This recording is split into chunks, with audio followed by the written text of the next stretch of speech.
नमस्कार मंडळी, तर आज आपण पाहणार आहोत ठरलं तर या मालिकेच्या पुढील भागामध्ये। आता आजचा जो भाग होणार आहे तो खूपच जबरदस्त आणि खूपच मनोरंजक आणि खूपच धमाल उडून देणारा आजचा भाग होणार आहे, त्यामुळे तुम्ही तो पाहायला विसरू नका। आणि त्याचे जे रिव्ह्यू आहेत ते आपण सर्वात आधी आपल्या चॅनलवरती देत असतो, त्यामुळे तुम्ही आपल्या सारे मराठी या चॅनलला सबस्क्राइब करायला विसरू नका। तर चला आता आपण सुरुवात करूया।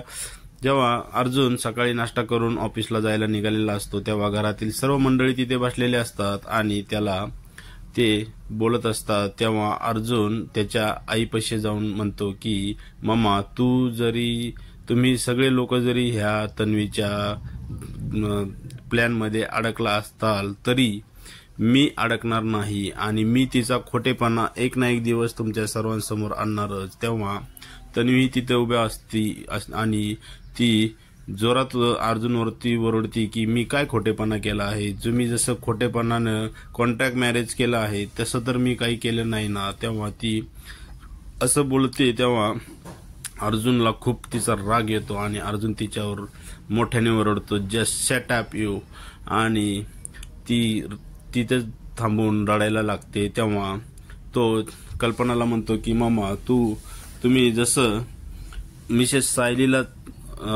चुकीचं समजत आहात तशी मिसेस सायली नाही, आणि ती जर तशी असती तर म्हणजे तुम्ही तिला खोटं ठरवत आहात। तेव्हा ती जर खोटी असती तर तिने पूर्ण आजीची एवढी काळजी, तिला वेळेवर गोळ्या औषधं वगैरे देणेच, हा पण तिने काय खोटेपणाच केला आहे का? तिने एवढी तिची काळजी घेतली आहे।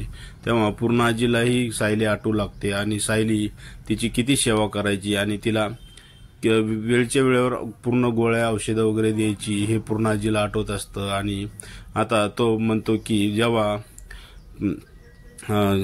तन्वीचे म्हणजे आपलं हिचे अस्मिताचा क्रेडिट कार्डचा विषय झाला होता आणि आपल्या घरी लोक पैसे मागायला आले होते, तेव्हाही तिच्यासाठी सायलीच धावून आली होती। तेव्हाही सायलीनेच तिला मदत केली होती। तुम्ही हे विसरलात आणि तिला तुम्ही बोलत आहात की ती खोटी आहे। ती जर खोटी असती तर तिने हे केलं असतं का? आणि अश्विन तर जे नाही करायचं, म्हणजेच अश्विन आत्महत्या करायला चाललेला असतो तेव्हाही सायलीनेच त्याला अडवलेलं असतं आणि सायलीनेच त्याला आत्महत्या करण्यापासून रोखलेला असतो का? तर अर्जुन त्यांना विचारतो की का हा पण खोटेपणाच होता का तिचा? तेव्हा तिकडे अश्विनला सुद्धा तो प्रसंग आठवायला लागतो आणि अश्विन जेव्हा आत्महत्या करायचा प्रयत्न करत असतो तेव्हा त्याला सायलीनेच अडवलेलं असतं आणि त्यालाही सायली आठवायला लागते। आणि पुढे अर्जुन म्हणतो की जेव्हा बाबांना अटक करायला आपल्या घरामध्ये पोलीस आले होते तेव्हाही सायली त्यांच्यासाठी धावून आली होती। त्यामुळे आता तुम्ही सगळे लोक तिला विसरला, तिने काही खोटेपणा केलेला नाही आणि ती खोटी नाहीये। तेव्हा तुम्ही ह्या मूर्ख मुलीच्या जाळ्यात जे अडकलायत ना, ते तुम्ही आता त्यातून बाहेर पडा, कारण ही जी तुम्हाला बोलत आहे ती सगळी मूर्ख आहे आणि तुम्ही तिचं ऐकत आहात, असं अर्जुन त्यांना म्हणत असतो। आणि आता अर्जुन तिथून ऑफिसला जायला निघालेला असतो आणि तो तडकन तिथून निघून जातो आणि त्याच्या मागे आता चैतन्यही तिथून बॅग घेऊन निघून जातो। तर आता इकडे दाखवलेलं आहे की अर्जुन हा आता डायरेक्टली सायलीच्या घरी येत असतो आणि इकडे सायली आणि कुसुमताई ह्या मधुभाऊंना बोलत असतात की मधुभाऊ, अहो तुम्हाला खूप ताप आलेला आहे, तेव्हा तुम्ही प्लीज दवाखान्यात चला। तेव्हा मधुभाऊ त्यांना हट्टी मधुभाऊ म्हणतात की नाही, मी तर दवाखान्यात येणारच नाही। तेव्हा तिकडे अर्जुनची एंट्री होते। अर्जुन आधी खिडकीमधून पाहतो तेव्हा सायली त्याला दिसते आणि सायली कडे पाहून तो हसतो आणि सायली त्याच्याकडे पाहून हसते। तेव्हा मधुभाऊ म्हणत असतात की नाही, मी मेलो तरी 72, पण मी हॉस्पिटलमध्ये येणार नाही, आणि ते त्यांच्यावर खेकसतात। तेव्हा तिथे अर्जुन येतो आणि त्यांना मधुभाऊंना म्हणतो, अहो मधुभाऊ तुम्ही असं काय करताय, तर हळू जरा, तुम्ही आजारी आहात। तेव्हा मधुभाऊ अर्जुनवर ओरडतात की तू काय आमचा पिच्चा सोडत नाहीयेस, तुला काही ही शाळा वाटली का की रोज येऊन हजेरी लावायला? तेव्हा अर्जुन खूपच कॉमेडी करण्याच्या मूडमध्ये असतो आणि तो अर्जुन मधुभाऊंना म्हणतो की हो मधुभाऊ, मी तर एक शाळेचा गुणी विद्यार्थी आहे, जो की रोज शाळेत नियमित येतो आणि सगळ्यांशी व्यवस्थित बोलतो आणि सगळ्यांशी व्यवस्थित वागतो. तेव्हा असे काही विद्यार्थी असतात की म्हणजे तो त्यांना टोमणा मारतो मधुभाऊंना, की असे काही विद्यार्थी असतात की ते रोज शाळेमध्ये यायला रडरड करत असतात आणि तिथेच रस्त्यावर बसत असतात. तेव्हा मधुभाऊंना हे सर्व समजतं आणि तेव्हा अर्जुन त्यांची खूप तिथे म्हणजे मस्करी करत असतो. तेव्हा मधुभाऊ खूप चिडलेले असतात. तेव्हा अर्जुन आता घरामध्ये येतो आणि त्यांना सांगतो की मधुभाऊ, तुम्हाला किती ताप आलेला आहे, तेव्हा तुम्ही हॉस्पिटलमध्ये चला. तेव्हा मधुभाऊ त्याला म्हणतात की तुला माझी काय काळजी करायची गरज नाहीये, मी माझं बघून घेईल, तुझं काय काम आहे ते बघ, तू इकडे कशासाठी आला आहेस आणि तू आता इथून चालता हो, तुला काय रोज रोज इथे येऊन तमाशा करायचा आहे का, असं मधुभाऊ अर्जुनवरती ओरडत असतात. तेव्हा कुसुमताई तिथे असते. कुसुमताई अर्जुनला बोलते की अहो तुम्ही म्हणजे याच्यामध्ये बोलते की तुम्ही कशासाठी इकडे आला, तुम्ही आता इथून जा बरे. आणि अर्जुनला कुसुमताई आता घराच्या बाहेर काढून देते. तेव्हा मधुभाऊ हे शांत होतात आणि आता परत अर्जुन जो आहे तो खिडकीमध्ये येतो आणि म्हणतो की चला मधुभाऊ जातो मी. अरे सॉरी, परत म्हणतो की अरे सॉरी, मी जातो नाही बोललं पाहिजे, मी येतो बोललं पाहिजे, कारण माझ्या बायकोने म्हणजे तो सायलीकडे पाहत म्हणतो की माझ्या बायकोने मला सांगितलं आहे की जातो कधी बोलायचं नसतं, तर येतो, चला तर मी येतो असं बोलल्यानंतर मधुभाऊ परत त्या अर्जुनवरती खेकसतात आणि आता अर्जुन तिथून निघून गेलेला असतो.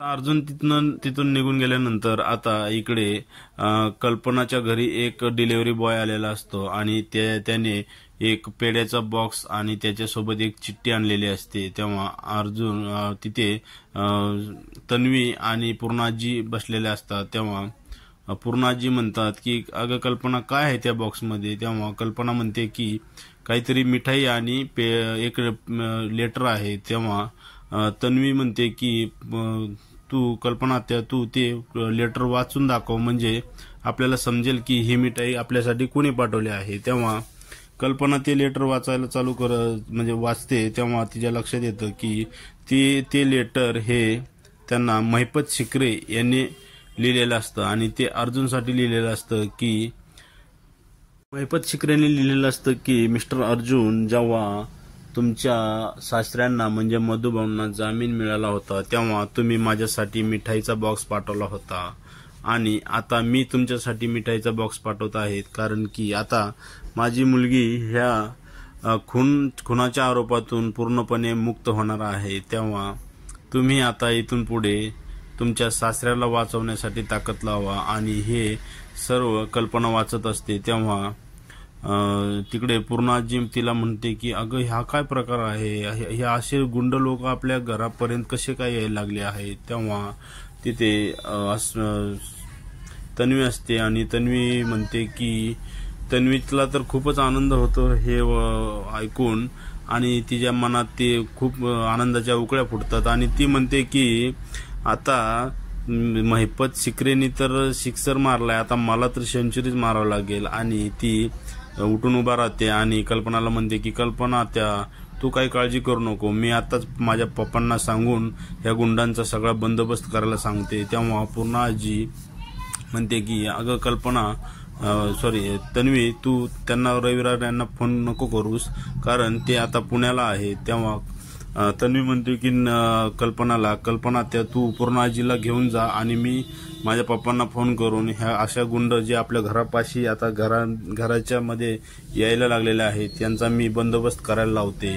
तेव्हा ती फोन घेऊन घराच्या बाहेर पडते आणि ती डायरेक्ट साक्षीला फोन करते आणि साक्षीला म्हणते की तुझी जी आयडिया होती सुभेदारांच्या घरी पेढे पाठवायची ती मला खूप आवडली. तेव्हा तिकडनं साक्षी म्हणते की अगं ते तर मी असेच पाठवले आहेत, कारण मला जेव्हा अटक होणार होती तेव्हा अर्जुनने आमच्या घरी पेढे पाठवले होते, तेव्हा साक्षी म्हणते की हो, पण मला आजचा तुझा प्लॅन खूप आवडला आणि आता तर मी सगळ्यांना धडा शिकवल्याशिवाय राहणार नाही, कारण मी सायलीचं तर ह्या घरामध्ये तिचं काय स्थान आहे ते तर मी सगळ्यांना दाखवून देणार आहे. पण आता अर्जुनशी लग्न करण्याची ही माझी मार्ग मोकळा झालेला आहे. तेव्हा साक्षी तिला म्हणते की अरे वा, तू अर्जुनसोबत लग्न करणार आहेस, ठीक आहे, आम्हाला पण लग्नाला बोलव. तेव्हा साक्षी म्हणते की हो नक्की बोलवीन, पण तन्वी म्हणते की हो नक्की बोलवीन, पण साक्षी म्हणते की अगं पण मीच येईल का नाही माहित नाही, कारण आता माझंही रिसॉर्ट टाकायचं स्वप्न आता पूर्ण होणार आहे. आणि त्यांचं दोघींचं हे बोलणं आता पाठीमागून अस्मिता ऐकत असते आणि अस्मिताला पाहून तन्वी घाबरते आणि विचारते. अस्मिता तिला म्हणते की अगं अस्मिता, तन्वी मला माहितीये, मी सगळं ऐकलंय, तू कुणाशी बोलत होतीस. तेव्हा तन्वी अस्मिताला म्हणते की तू काय ऐकलंयस. तेव्हा अस्मिता म्हणते की तेच ग, की आपल्याला जी गुंडाकडून धमकी मिळाली आहे त्याचा तू बंदोबस्त करण्यासाठी तुझ्या पप्पांना फोन केला होतास ते. तेव्हा असं तन्वी म्हणते की हो, मी त्यासाठी त्यांच्याशी बोलत होते. तेव्हा तन्वी म्हणते, अस्मिता म्हणते की अगं ठीक आहे, पण यांना घरच्यांना सुद्धा कळायला पाहिजे ना की तू ह्या घरची सून झालीस तर आपला किती फायदा होणार आहे. तेव्हा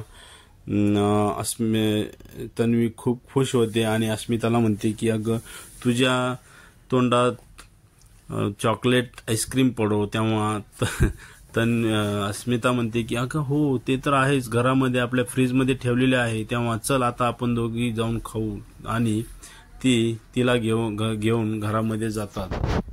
आणि आता इकडे मधुभाऊ सकाळी जेवायला बसलेले असतात आणि ते सायलीकडे पाहून सायलीला म्हणतात की सायली, अगं मला एक लोणच्याची फोड देशील का. तेव्हा सायली मधुभाऊंना म्हणते की अहो मधुभाऊ, तुम्ही काय लावलंय हे, तुम्ही एवढे आजारपणात कोणी लोणचं खातं का. तेव्हा मधुभाऊ तिला म्हणतात की अगं एक तर फोड मागतोय तुला, दे, तेवढी द्यायला काय होतंय. तेव्हा तिकडे कुसुमताई असते आणि कुसुमताई म्हणते की मधुभाऊ, तुम्ही जर सायली आजारी असती तर तिला लोणचं खाऊन दिलं असतं का, तुम्ही तर तिला एक धपाटा दिला असता.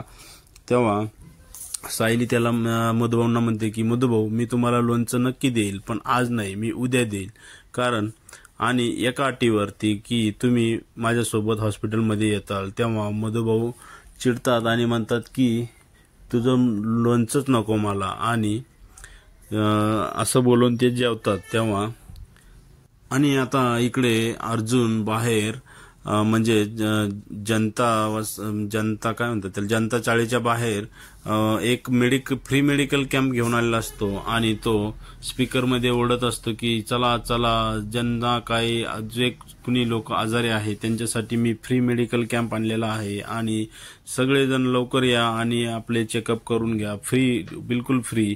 तेव्हा अर्जुनचे बोलणे हे सायलीच्या कानावर पडतात आणि सायलीला खूप आनंद होतो आणि ती बाहेर येऊन पाहते तर अर्जुन हा स्पीकरमध्ये ओरडत असतो आणि तो म्हणत असतो की चला लवकर चला, जे लोक आजारी आहेत, ज्यांना ताप भरलेला आहे, असे लवकर पटापट या आणि आपली फ्रीमध्ये टेस्ट करून घ्या किंवा चेकअप करून घ्या. तेव्हा सायली अर्जुनकडे पाहून हसते आणि अर्जुनही सायलीकडे पाहून हसतो.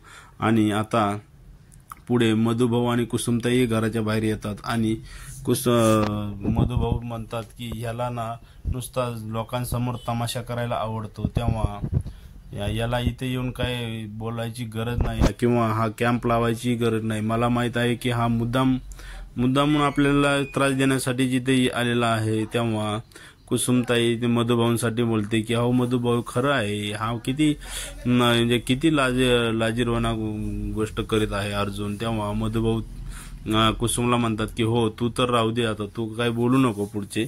आणि मधुभाऊ आता घरामध्ये निघून गेले असतात आणि इकडे अर्जुन आता तिकडे जे बाहेर डॉक्टर म्हणजे कंपाऊंडर लोक असतात त्यांना सांगतो की जा आणि त्यांना घेऊन या. तेव्हा 2 कंपाऊंडर जाऊन मधुभाऊंना उठून बाहेर ओढत आणतात. तेव्हा मधुभाऊ मोठ्याने ओढत असतात, अरे मला नाही चेकअप करायचं, मी नाही येणार. पण ते दोघं त्यांना घेऊन डॉक्टरपाशी आणतात आणि त्यांना बेडवरती झोपवतात. तेव्हा अर्जुन म्हणत असतो की किती हट्टी लोक आहेत ना, यांना उपचार सुद्धा नकोय डॉक्टरकडून. तेव्हा मधुभाऊ अर्जुनवरती ओरडतात. तेव्हा डॉक्टर तिथे येतात आणि त्यांच्या तोंडात डायरेक्ट थर्मामीटर देतात. त्यामुळे मधुभाऊंना काय ओरडता वगैरे येत नाही आणि ते शांत बसतात. आणि डॉक्टर आता मधुभाऊंची टेस्ट करत असतात, त्यांना चेकअप करत असतात. आणि डॉक्टरांनी आता मधुभाऊंना गोळ्या खाण्याचा सल्ला दिलेला असतो. जेव्हा डॉक्टर मधुभाऊंना गोळ्या देतात तेव्हा मधुभाऊ डॉक्टरांच्या हात झटकतात आणि त्या सर्व गोळ्या फेकून देतात आणि म्हणतात की मी कुठलीही गोळी वगैरे खाणार नाही. तेव्हा अर्जुन त्यांना तिकडनं बोलतो की हां ठीक आहे, जे लोक गोळ्या खाणार नाही त्यांच्यासाठी दुसरा एक उपाय आहे आणि तो म्हणजे इंजेक्शनचा. तेव्हा मधुभाऊंचा चेहरा खूप पाहण्यासारखा झालेला असतो आणि म्हणजे खूपच कॉमेडी आजच्या अर्जुनने केली आहे आजच्या भागामध्ये प्रेक्षकांनो. आणि तुम्ही हा भाग पाहिला आणि विसरू नका.